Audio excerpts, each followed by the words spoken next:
জয় শ্ৰী ৰাধে কৃষ্ণ। অজ্ঞানৰ গভীৰ অন্ধকাৰত আমাৰ জন্ম। আমি সকলো মায়াৰ কবলত আবদ্ধ। আচলতে স্বৰূপত আমি দেহ নহয়, আমি হৈছোঁ আত্মা। মানুহৰ নিয়তিৰ কথা ব্যাখ্যা কৰোঁতে বৈদিক সাহিত্যই আমাৰ পূৰ্ব জন্মৰ কথাকেই মূল বৈশিষ্ট্য বুলি অৱতৰণ কৰিছে। আমি আমাৰ তথাকথিত বহুত বৈজ্ঞানিক, পণ্ডিত আৰু সাধাৰণ মানুহক দেখিছোঁ যিয়ে ভগৱানক বিশ্বাস নকৰে, আত্মাক বিশ্বাস নকৰে। আমি বিশ্বাস কৰোঁ বা নকৰোঁ, কিন্তু আচলতে আত্মা আছে। এই ধ্ৰুৱ সত্য কথা এটা সঁচা ঘটনাৰে। সকলো ভক্তবৃন্দকে লাইফ এণ্ড গড চেনেলটোলৈ স্বাগতম জনাইছোঁ। প্ৰভু বাকে বিহাৰীৰ আশীৰ্বাদ সকলোৱে লাভ কৰক, সুস্বাস্থ্য আৰু মানসিক শান্তি লাভ কৰক। এজন ইংৰাজ, নাম হৈছে টেমছ। তেওঁৰ কথাৰে মই এই কথা কোনোদিনেই বিশ্বাস কৰা নাছিলোঁ যে মানুহৰ মৃত্যু হ'লে যমদূত আহি লৈ যায় আৰু যমৰাজৰ সন্মুখত হাজিৰ কৰায়, আৰু তাত সকলোৱে নিজৰ নিজৰ কৰ্মফল অনুসাৰে শাস্তি ভোগ কৰিবলগীয়া হয়। এই সকলোবোৰ কথা গল্প আৰু মিছা বুলি ভাবিছিলোঁ।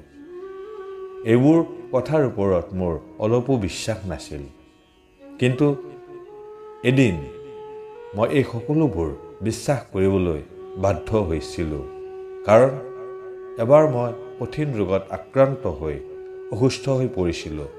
হঠাৎ মোৰ শৰীৰৰ অংগ প্ৰত্যংগই কাম কৰা বন্ধ কৰি দিছিল। মই মৰি গৈছিলোঁ। তেতিয়া মোৰ ঘৰৰ মানুহবোৰে কান্দা কাটা আৰম্ভ কৰিছিল আৰু অন্তিম সৎকাৰৰ কাৰণে যা যোগাৰ কৰিবলৈ আৰম্ভ কৰিছিল। মৰাৰ পিছত মই দেখিছিলোঁ যে কেইজনমান যমদূত আহিছে আৰু মোক ধৰি লৈ গৈছে। সিহঁতে মোক নি যমৰাজৰ সন্মুখত হাজিৰ কৰালে। তাত মই দেখিলোঁ ডাঙৰ ডাঙৰ বিচাৰশালা আছে, য'ত এখন ৰত্নখচিত সিংহাসনত এজন দৈৱপুৰুষ বিৰাজমান।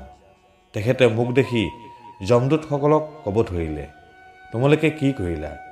এইজন সেইজন টেমছ নহয় যাক মই তোমালোকক আনিবলৈ কৈছিলোঁ। যোৱা, সোনকালে এওঁক এৰি সেই টেমছক লৈ অহা, যিজনক মই আনিব কৈছিলোঁ। যমৰাজৰ কথা শুনি যমদূতসকলে মোক আকৌ উভতাই আনিলে আৰু মোক তাত এৰি থৈ গ'ল। তেতিয়া মই আকৌ জি উঠিলোঁ। ইয়াৰ কিছু সময়ৰ পিছত শুনিলোঁ যে আমাৰ চুবুৰীৰে অন্য এজন টেমছ, যি সম্পূৰ্ণ সুস্থ আছিল, হঠাৎ মৰি থাকিল। যমৰাজৰ তাত মই দেখিছিলোঁ যে তাত বহুত ডাঙৰ ডাঙৰ নৰক কুণ্ড আছে। তাত বিভিন্নজনক বিভিন্ন শাস্তি দিছে। কিছুমানক জুইত পুৰি আছে, কিছুমানক পানীত ডুবাই আছে, কিছুমানক চাবুকেৰে কোবাই আছে। এইবোৰ দেখি মোৰ বিশ্বাস হৈছে যে নৰক আছে। যিসকলে কয় যে স্বৰ্গ নৰক বুলি একো নাই, তেওঁলোক সম্পূৰ্ণভাৱে ভুল। মই ইয়াত স্বয়ং দেখিছোঁ হিন্দুসকলৰ বৈদিক শাস্ত্ৰ পুৰাণ আদিত বৰ্ণিত স্বৰ্গ, নৰক, পাপ, পুণ্য, আত্মা সকলোবোৰ সত্য, জীৱন্ত। পৰলোক দেখি আহি মই খ্ৰীষ্টান ধৰ্ম ত্যাগ কৰি হিন্দু সনাতন ধৰ্ম গ্ৰহণ কৰিছোঁ। এতিয়া মই হিন্দু শাস্ত্ৰৰ নীতি নিয়ম অনুসাৰে নিত্য কৰ্ম কৰিছোঁ। ৰামায়ণ, গীতা আদি নিতৌ পাঠ কৰি আহিছোঁ। জয় প্ৰভু জগন্নাথ। হৰে কৃষ্ণ, হৰে কৃষ্ণ, হৰে কৃষ্ণ।